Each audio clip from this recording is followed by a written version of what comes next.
Hey guys, welcome to Moose's Machinery. Today's video is on sanity checks and planning a job in such a way where you avoid mistakes. Now, this particular setup is I'm modifying a Mauser 98 bolt for a different type of safety. This particular one is made by Gentry. I've never done this particular safety conversion. This is just the body. I'll do another video once it's assembled and talk about some of the other stuff you need to do.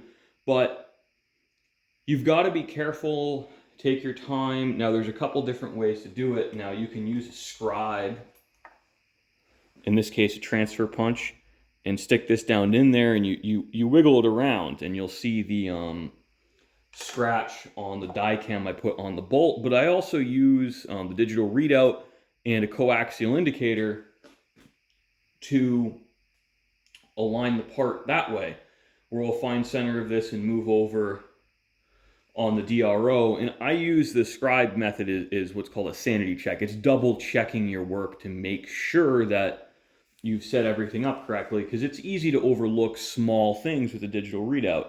And as you see here, their drawing's kind of ass. So this is not obviously intuitive for the distances here, because the 100 deep and you've got an arrow under it. Now, it is legible. You can understand it.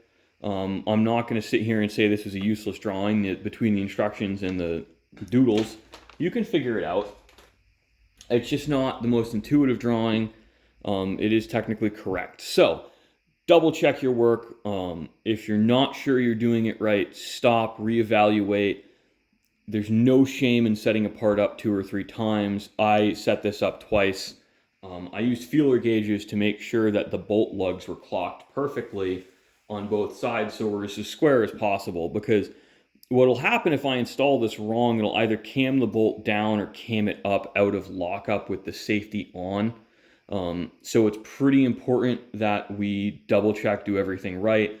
Now, there is clearance built in. It's a 332 pin going into a 1/8 inch hole, basically.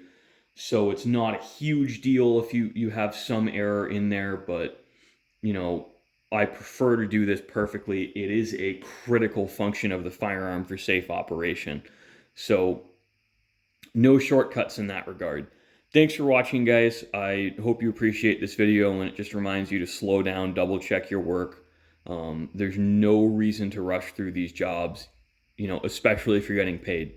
The number one priority doing work in my shop is quality. It's not speed.